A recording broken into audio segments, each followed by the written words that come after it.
থাকি কমিটির কথা ভুলে যায়।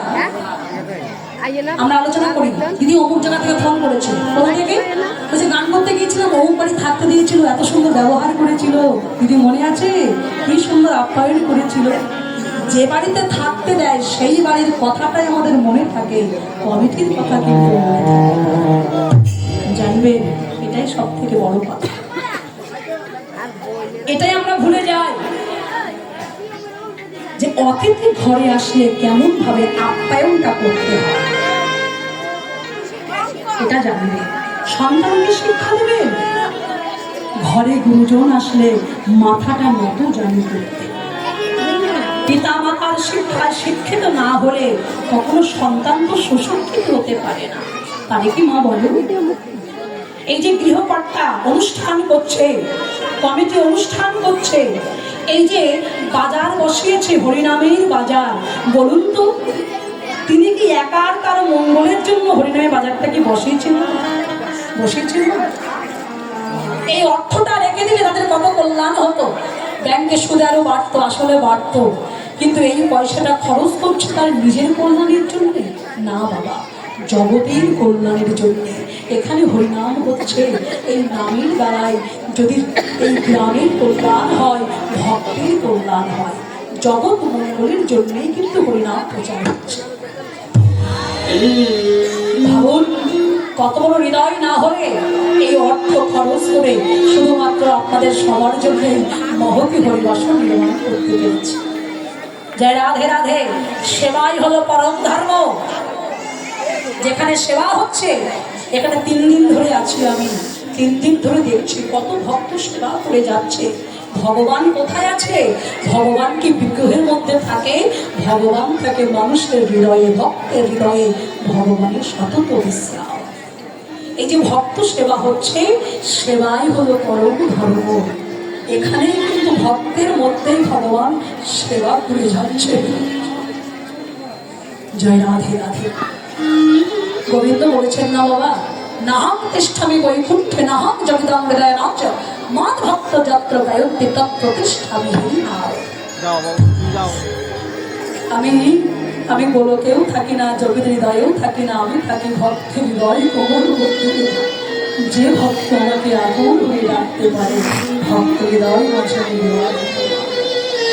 হৃদয়ে কাপ থাকলে ভগবান কি বসতে পারবে? এক বাটি জল আপনি আগুনে দেবেন, আগুনে ফুটতে ফুটতে বাষ্পীভূত হয়ে চলে যাবে। আবার এক বাটি জল আপনি ফ্রিজে দেবেন, ঠান্ডা হয়ে একটা আকার ধারণ করবে। যার হৃদয়টা তাপিত, সে হৃদয়ে কখনো ভগবান কি বসতে পারে?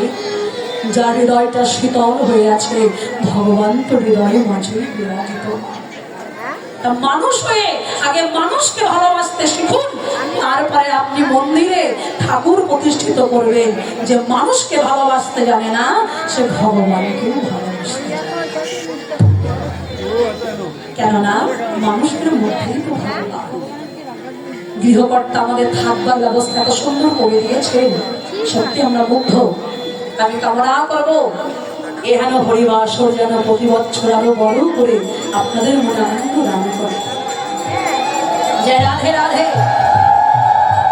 আর দর্শন করলাম নারায়ণ মূর্তি, দর্শন করলে প্রাণ ভরে যাচ্ছে। বহু বহু পুরানো শুনেছি এই মূর্তি, আপনারা কৃপা করে পেয়েছেন এই নারায়ণ বিগ্রহ। ভগবান কৃপা করে আপনাদের কাছে এসেছেন আপনাদের কল্যাণ করবার জন্য। সবাই তার চরণে ভক্তি রাখবেন, অবশ্যই তার কৃপা আপনাদের পরিশ্রম হবে। আমি চাইবো এখানে থাকবেন, কিন্তু মন থাকবে কোথায়? আপনাদের বৃন্দাবনে। কামনা করবেন যেন ভগবান এই জন্মে যেমন দেহ দিয়েছ, যেখানে জন্ম দিয়েছ, যেন মৃত্যুর পরে সেই ভক্ত সঙ্গ বৃন্দাবনে গিয়ে যেন জন্ম করবে।